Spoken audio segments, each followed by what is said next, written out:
Baik, bismillahirrahmanirrahim. Assalamualaikum warahmatullahi wabarakatuh. Berjumpa kembali dengan saya. Insya Allah dalam kesempatan kali ini kita akan mencoba menjelaskan lebih jauh tentang bagaimana terkait asas dan ruang lingkup dari sistem ekonomi Islam. Kita akan melihat bahwa dewasa ini ya masih terdapat anggapan bahwa Islam itu merupakan ajaran yang hanya membahas masalah ritual dan akhlak semata.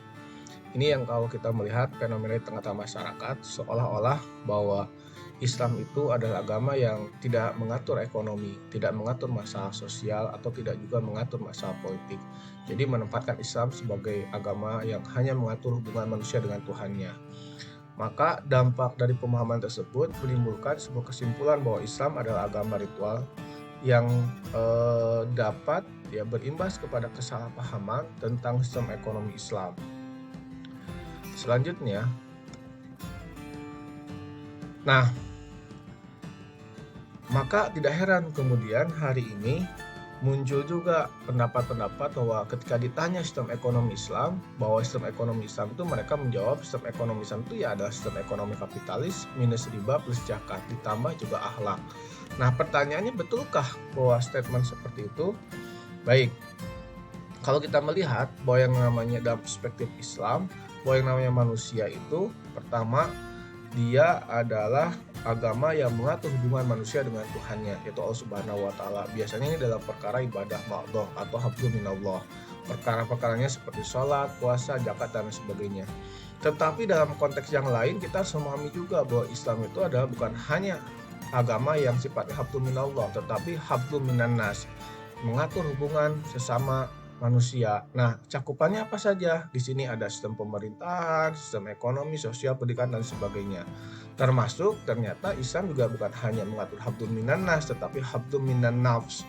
Jadi hubungan manusia dengan dirinya sendiri. Contohnya adalah Islam mengatur hukum-hukum berpakaian, makanan, minuman. Nah, ini semua adalah kesempurnaan agama Islam ya, yang bukan hanya mengatur ritual semata.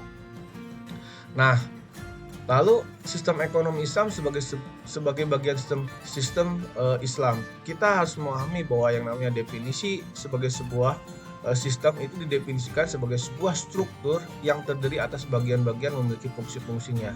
Ini kita ambil dari Raharjo ya.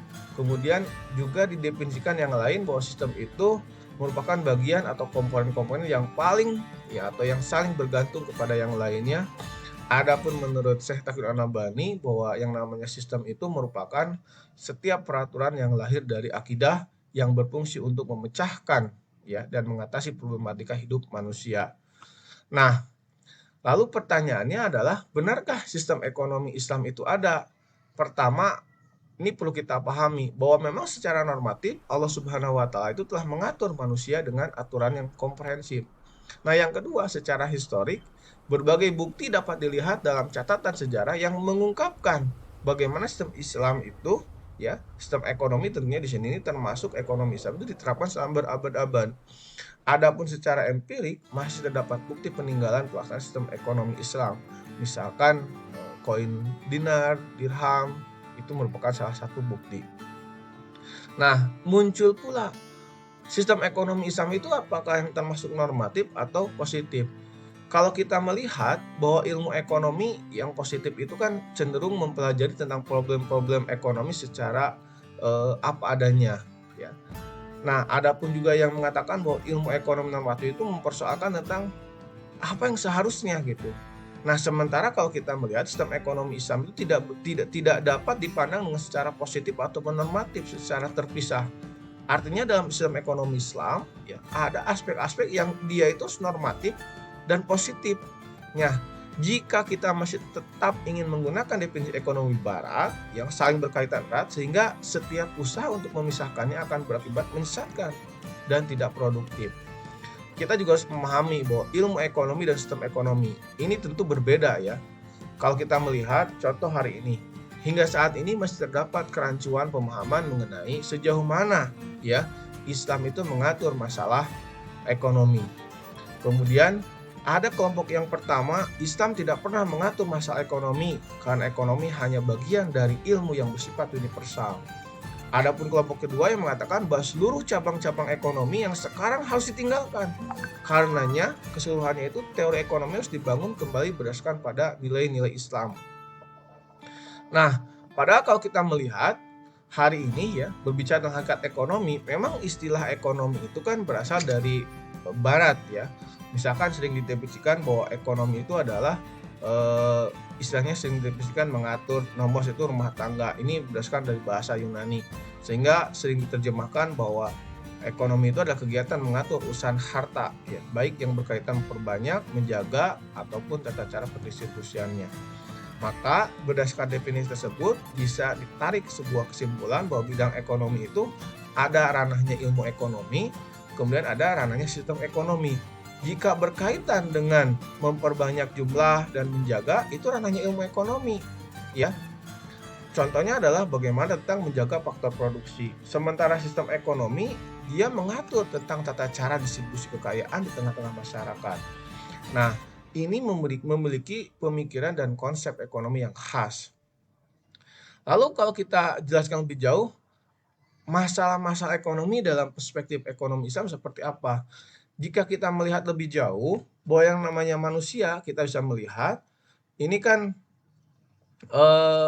pertama kita harus jelaskan adanya barang dan jasa ini karena dia memiliki nilai guna. Ya, karena memiliki nilai guna ini, maka barang dan jasa tersebut menjadi alat pemuas kebutuhan. Sementara, ya, ada masalah problem gap. Jumlahnya itu terbatas, ya. Jumlahnya terbatas. Nah, kalau kita melihat kebutuhan manusia dalam konteks ini, ya, terbatas pada aspek kebutuhan-kebutuhan sifatnya primer. Ada juga yang tidak terbatas, yang sifatnya itu kebutuhan-kebutuhan sekunder atau tersier. Nah, di sini ada muncul gap ya. Kira-kira apakah cukup atau tidak? Ya, yang namanya barang dan jasa itu untuk memenuhi katanya kebutuhan manusia. Di sini muncul problem ekonomi. Kalau dalam perspektif yang pertama kemiskinan individual ya, warga negara. Yang kedua ada kemiskinan sifatnya negara. Nah, kalau dalam perspektif kapitalisme dan sosialisme itu adalah dalam konteks ini yang terjadi ya. Maka yang namanya kemiskinan ini harus ada distribusi barang dan jasa, maka ini memiliki implikasi terhadap peningkatan GDP dan negara atau GDP dan GNP. Nah, ini menarik sebetulnya itu. Jadi dalam perspektif yang lain, asas dan sistem ekonomi Islam itu adalah berbicara tentang satu, dia berkaitan dengan kepemilikan, yang kedua adalah berkaitan dengan penggunaan ya, kepemilikan atau disebut dengan tasarruf, dan yang ketiga itu bicara tentang distribusi. Distribusi tentunya yang dimaksud adalah distribusi barang dan jasa. Nah, Islam memandang jika poin atau asas yang pertama berkaitan kepemilikan ini terbagi ke dalam tiga. Yang pertama adalah disebutkan kepemilikan individu, yang kedua adalah kepemilikan umum, dan yang ketiga adalah kepemilikan negara. Sementara berkaitan dengan pembahasan disposisi atau tasarruf, maka Islam memiliki mekanisme yang tersendiri, yaitu dengan cara adalah bagaimana harta itu bisa dinafkahkan dan infakkan. Yang kedua itu bagaimana bisa mengembangkan atau tanmiyatul milkiyah, tanmiyatul mal. Adapun distribusi fungsinya adalah untuk menjamin kebutuhan per individu warga negara. Ini adalah asas ekonomi Islam. Nah, contohnya adalah kalau kita melihat di sini konsep kepemilikan dan definisi kepemilikan, Islam memandang bahwa yang disebut dengan kepemilikan itu adalah izin dari pembuat syar'i, yaitu syariat Allah Subhanahu wa taala, untuk ya memanfaatkan zat dan jasa tertentu yang dia itu menyebabkan pemiliknya berhak mendapatkan nilai kegunaan utility. Nah, maka tadi saya sampaikan bentuk-bentuk kepemilikan atau jenis kepemilikan, ada kepemilikan individu, kepemilikan umum, dan kepemilikan negara. Berikut ada beberapa definisinya. Nah, adapun dalam konteks Islam, ini menarik sebetulnya. Menariknya dikatakan seperti ini, bahwa yang namanya manusia secara fitrah ya. Jadi secara fitrah manusia itu memiliki apa yang disebut kebutuhan jasmani. Kemudian ada juga yang disebut dengan naluri, keinginan untuk memiliki. Nah, ada juga naluri gorizatul baqo ya, untuk survive. Nah, tetapi ketika manusia diserahkan untuk mengatur bagaimana cara memuaskan kebutuhannya tadi, ada beberapa sudut pandang. Yang pertama misalkan sudut pandang sosialisme yang dia cenderung membatasi kepemilikan, sementara dalam pandangan kapitalisme justru ada konsep kebebasan kepemilikan. Sehingga individu itu boleh memiliki apapun yang dia inginkan, ya, selama dia memiliki barang atau memiliki uang. Sementara sebaliknya antitesa dari kapitalisme sosialisme itu justru individu dilarang untuk memiliki kepemilikan. Ya, ada pembatasan. Nah, justru dalam perspektif Islam, Islam mengatur yang namanya apa yang disebut dengan asbabul milkiyah atau sebab-sebab kepemilikan. Dan secara syar'i, ya, yang benar itu adalah bagaimana mengatur mengenai sebab-sebab kepemilikan. Jadi boleh yang namanya barang dan jasa itu dimiliki oleh individu secara setelah mengikuti aspek-aspek sebab-sebab kepemilikan tadi. Nah, adapun berkaitan dengan sebab-sebab kepemilikan dalam perspektif Islam, setidaknya bisa dijelaskan berkaitan dengan waris, kemudian atau juga diperoleh dengan harta yang tanpa kompensasi, atau sebab kepemilikan melalui bekerja, atau melalui harta untuk menyambung hidup, ataupun pemberian negara atau ita'ul daulah. Kalau bekerja banyak jenisnya ya, kita bisa menghidupkan tanah mati, menggalikan berburu, dan lain sebagainya. Ini adalah poin-poin yang berkaitan dengan asas. Oke, untuk sementara ini poin-poin yang berkaitan dengan ruang lingkup dan asas dari sistem ekonomi Islam. Semoga dari tayangan ini kita bisa mengelaborasi lebih jauh dalam diskusi. Terima kasih. Assalamualaikum warahmatullahi wabarakatuh.